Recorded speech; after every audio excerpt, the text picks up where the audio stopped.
Connell was one of the richest men in the city, yet inside he felt very empty. People saw him in big cars and large houses, but none of them really saw the man inside. Whenever someone came close to him, it was always because they wanted something: money, help for business, or favors. He had friends, but they were not true friends. He had women who wanted to be with him, but he knew it was only because of his wealth. Every day he woke up and asked himself the same question: who would love me if I had nothing? One morning, while looking out of the window of his tall glass house, Connell thought about his father's words before he died. His father had told him, "Wealth will buy you comfort, but it cannot buy love." Those words now rang louder in his ears. He was tired of smiling at people who only cared about his pockets. He wanted to feel the kind of love that had no price, a love that was true. That day, Connell made a strange decision. He decided to leave his mansion behind and live like a poor man. He wanted to hide his name and riches and see if the world could show him a pure heart. He went to his wardrobe, but instead of the fine suits and shiny shoes he usually wore, he chose old clothes. They were rough and torn at the edges. He wore sandals that were already weak, and he left his gold watch on the table. When he looked at himself in the mirror, he no longer saw a billionaire. He saw just another man from the street. Connell found a construction site not far from the busy market. Men there worked hard under the sun, lifting blocks, carrying sand, and mixing cement. He asked the foreman for a job. At first the foreman laughed, because Connell's hands looked soft, like the hands of someone who never worked with bricks. But Connell begged, saying he only wanted food to eat and a place to rest. The foreman, after some thought, agreed. From that day, Connell worked as a bricklayer. The work was hard, much harder than he imagined.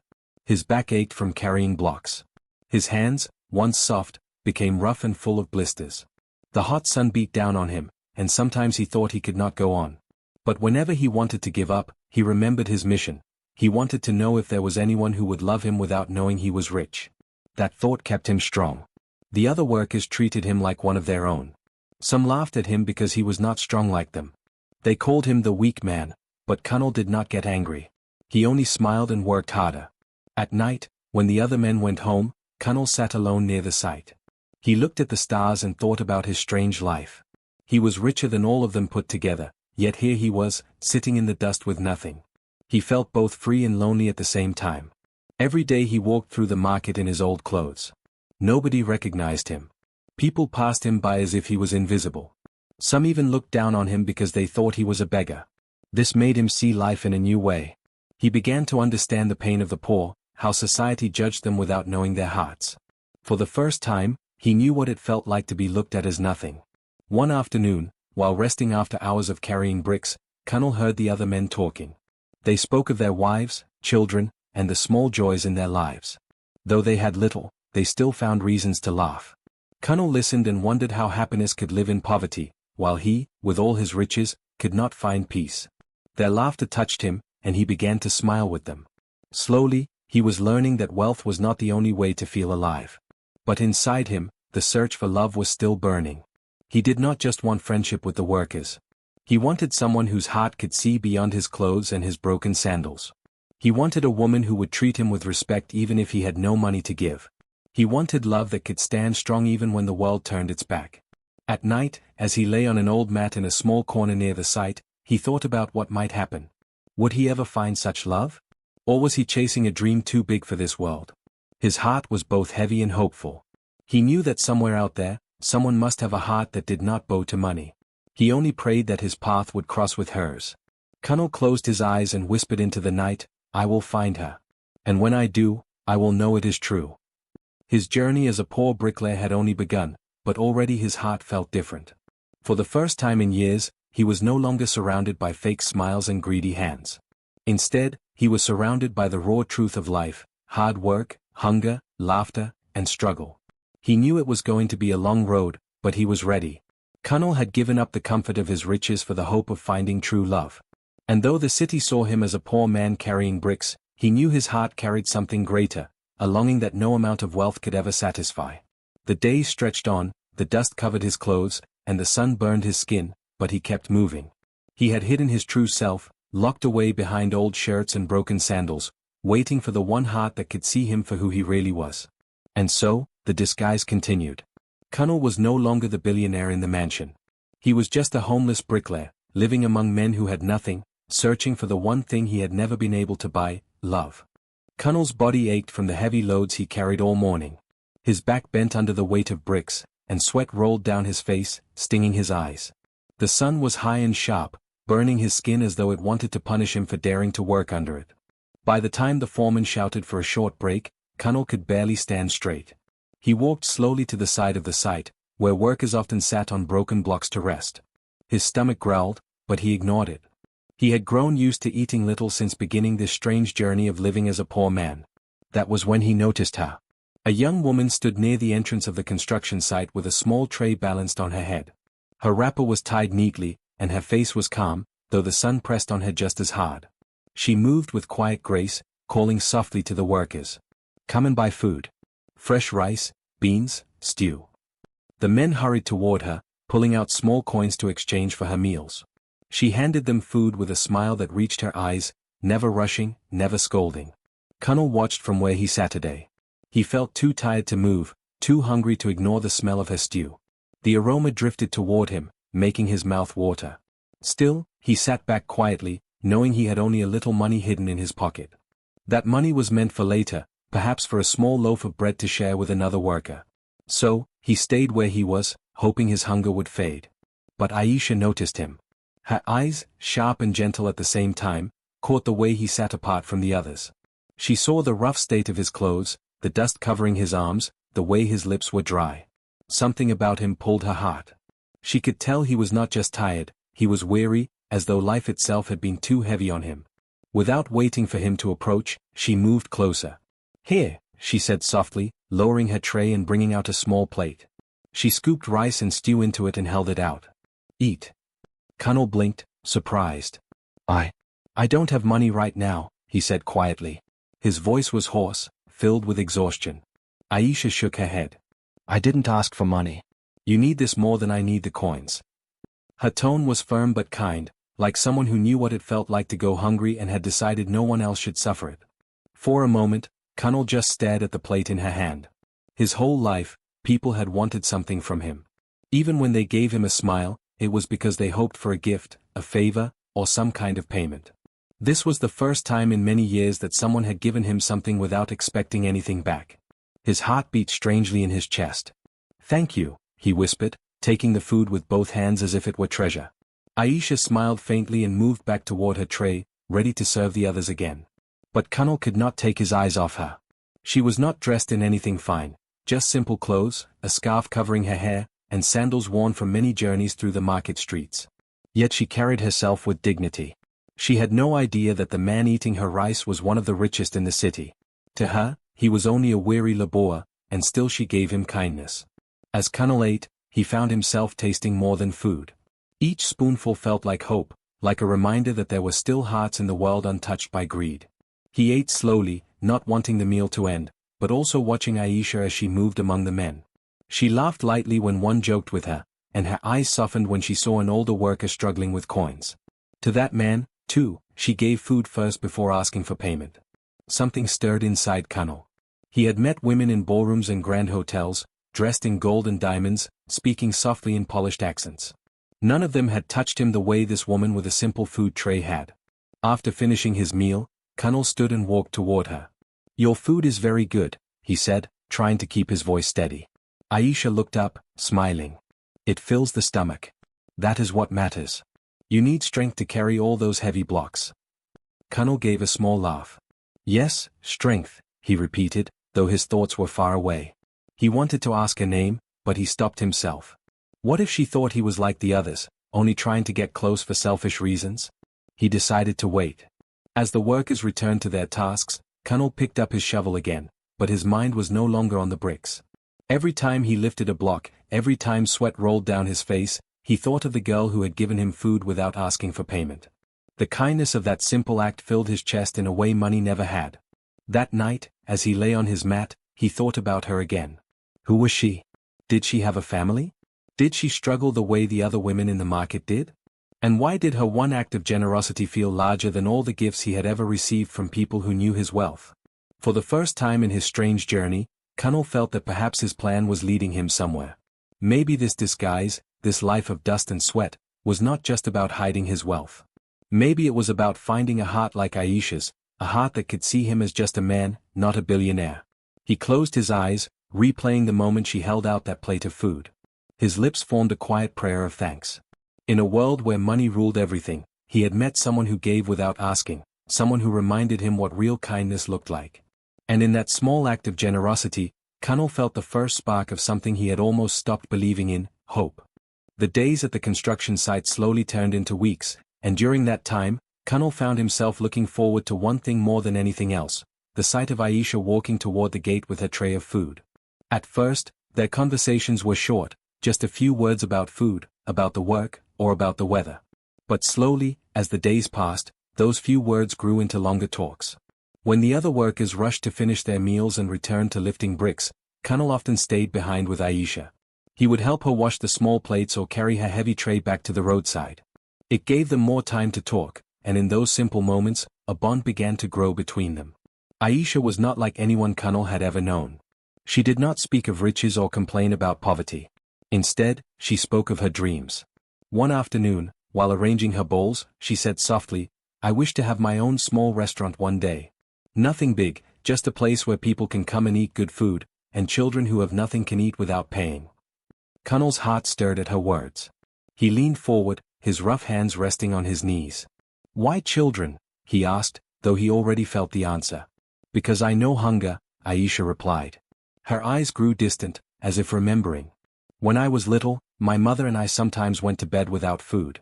I remember how it felt in my stomach, like fire and emptiness at the same time. No child should feel that.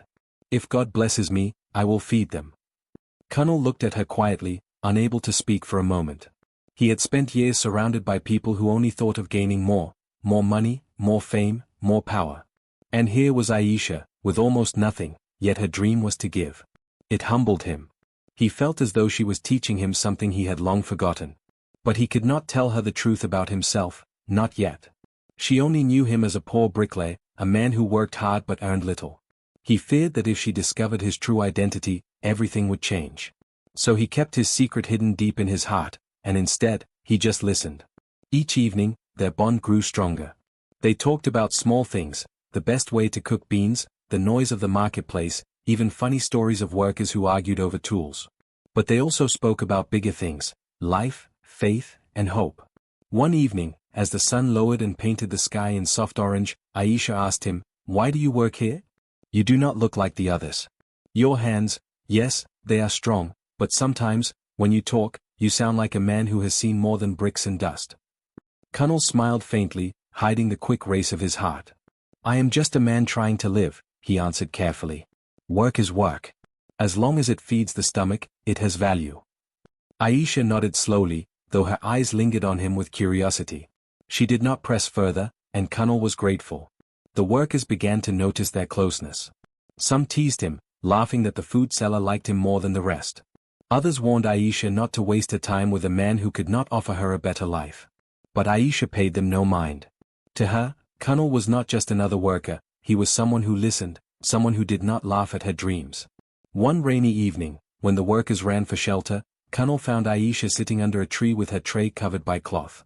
The rain beat down hard, but she stayed there, waiting until it passed. Kunal walked over, his shirt soaked, and sat beside her. They laughed at their dripping clothes, and in that moment, something changed. Their laughter was not just about the rain, it was about sharing life, no matter how hard or wet or cold it became. For the first time in years, Kunal felt peace. He had attended parties where music never stopped, sat at tables filled with the richest foods, and traveled in cars that cost more than some people's homes. Yet none of those things had given him the peace he felt now, sitting under a tree in the rain with a woman who saw him not for what he owned, but for who he was. That night, as he lay on his mat, Kunal thought deeply about Aisha.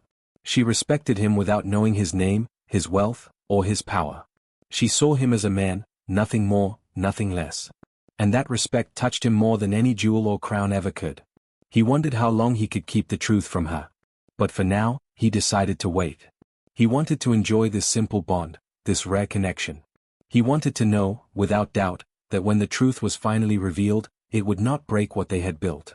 The days continued, and so did their bond. Aisha sometimes brought him extra food, saying, "You work harder than most." Kunal sometimes helped her carry heavy baskets when her hands were full. These small acts built a trust between them, a silent understanding that words could not always explain. One evening, as the sky turned dark, Kunal looked at Aisha and said quietly, "You are different from others." Aisha tilted her head, curious. "Different how?" "You give when you have little. You dream not for yourself, but for others. That is rare." Aisha smiled, her eyes shining. "And you listen when others laugh. That too is rare." Kunal felt warmth spread through his chest. He knew then that this bond was no longer something small. It was growing into something deeper, something he could not ignore. He still carried his secret, but in Aisha's company, he no longer felt the burden of his disguise. For the first time, he felt like a man, not a billionaire pretending to be poor. And as the nights passed, Kunal began to realize, this bond was leading him closer to the answer he had been searching for all along. That evening, the air was quiet. The workers had gone home, and the construction site stood still, with only the soft sound of crickets in the distance. Kunal had been thinking about it for weeks, but now he knew he could not wait any longer. He wanted Aisha to know the truth. He called her over as she was packing the last of her food containers. She looked at him with her usual warm smile, wiping her hands on her wrapper. "You look serious," she said, noticing the heaviness in his eyes.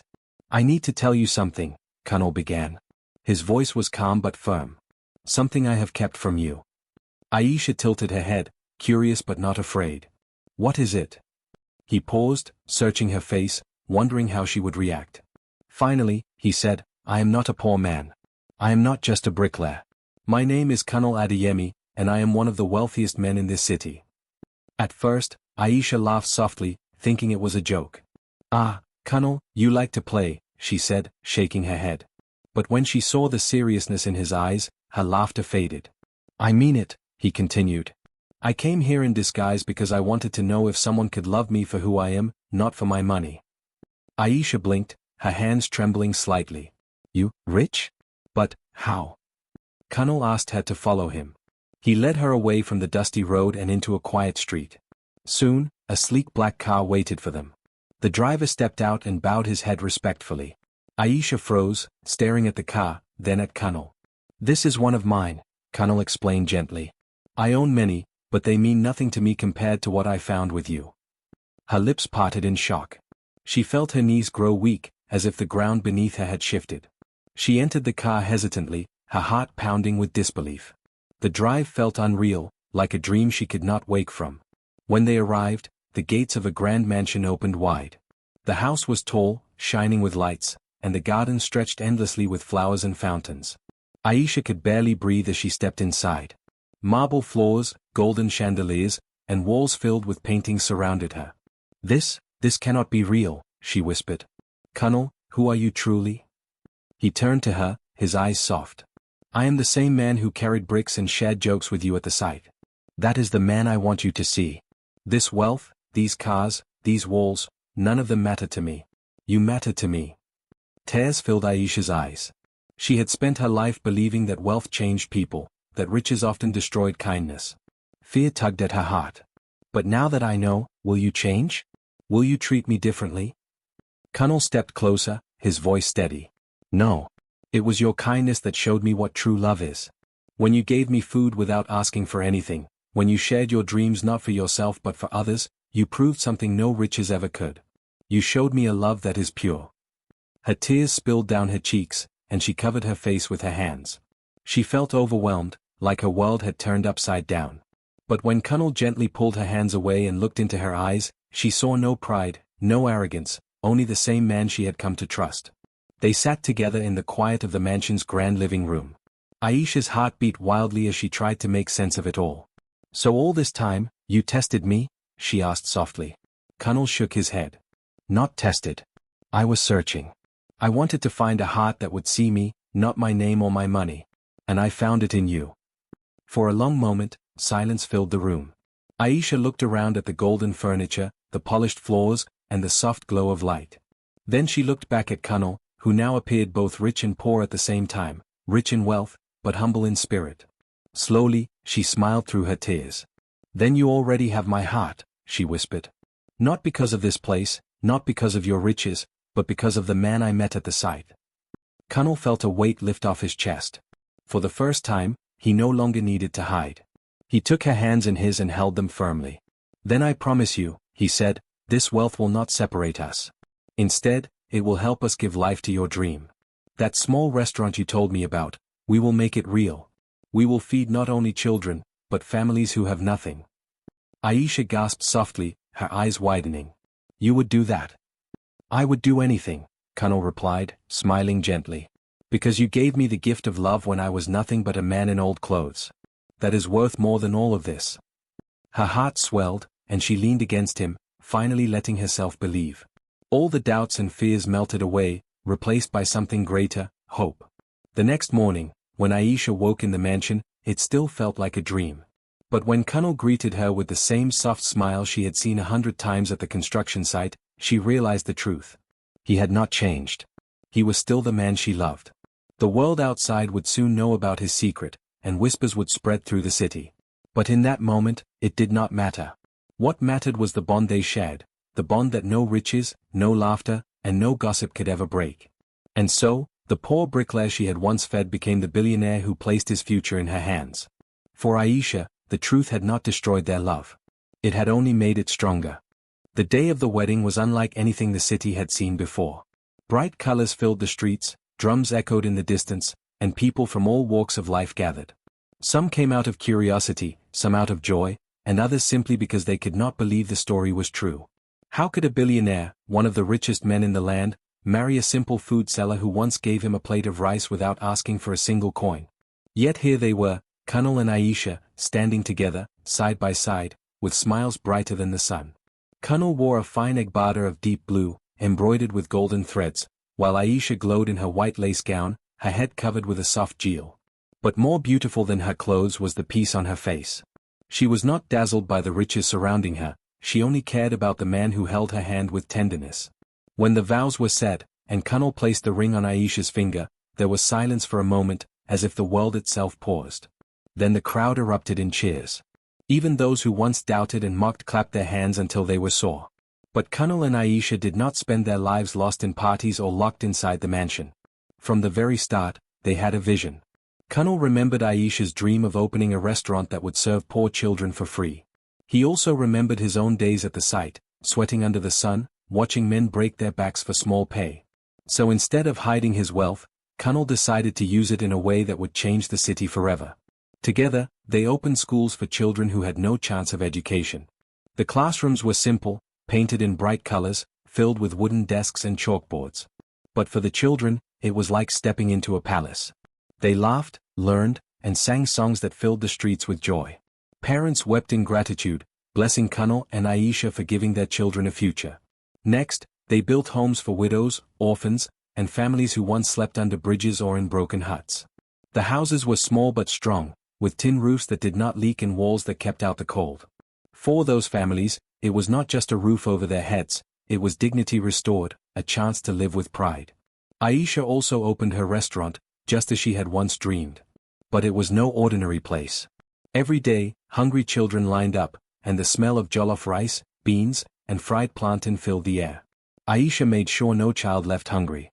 She worked in the kitchen herself, stirring pots with her own hands, laughing as she served food. "This is not Kunal's dream," she would say with a smile. "This is my dream, and now it belongs to all of us." People in the city began to change. At first, they could not believe that a billionaire, once disguised as a bricklayer, could live with such humility. Some thought it was a story made to impress the poor. But when they saw the schools, the homes, the restaurant, and the programs for young workers, they understood. Kunal was not a man who threw money for fame. He was a man who had once felt what it was like to have nothing, and now he wanted to give everything. The same workers who had once carried bricks with Kunal could not stop talking about him. "That man, I knew him when he dressed in torn clothes," one would say, shaking his head. "He carried bricks on his back just like me. I even gave him water once." Others laughed, not out of mockery, but in disbelief. "A billionaire working under the sun with us? Only God knows the secrets of men's hearts." Even the elders of the city, who once sat in council and looked down on the poor, now bowed their heads when Kunal passed. They saw in him not just wealth, but wisdom. Yet, Kunal himself never sought honor. When people praised him, he would shake his head and smile. "True love is not built on riches," he would remind them. It is built on kindness. And Aisha? She became more than just his wife. She became a symbol to every woman who had ever been told that love must be bought with gold or silver. She showed that love could be built with trust, respect, and a simple act of kindness. Years passed, and their story spread far beyond the city. Travelers came from other towns just to see the schools and the homes they built. Journalists wrote about the billionaire who lived as a poor bricklayer. But whenever they asked Kunal why he did it, his answer never changed. I wanted to find a heart that would love me for who I am. And I found it in Aisha. Children grew into adults, carrying books from the schools Kunal and Aisha built. Families who once lived in the streets raised generations in the homes they had provided. The city began to shine, not because of wealth in banks, but because of kindness in hearts.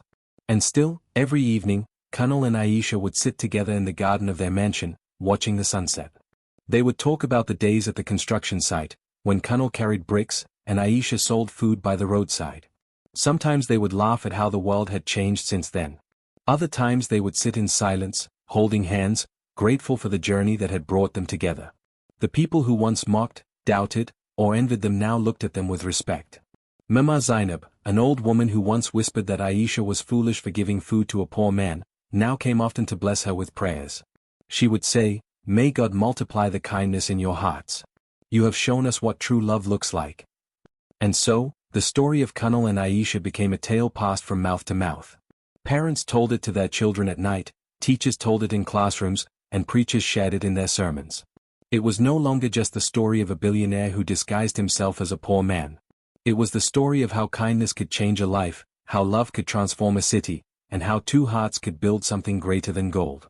In the end, Kunal and Aisha did not live as just husband and wife. They lived as builders, not of walls and roofs, but of hope, dreams, and love. And whenever someone asked them what their greatest treasure was, they always gave the same answer. "It was never the money," Kunal would say. "It was never the mansion, the cars, or the land. Our greatest treasure was finding each other." And Aisha, with her gentle smile, would add, "True love is built on kindness, and that is the richest gift of all."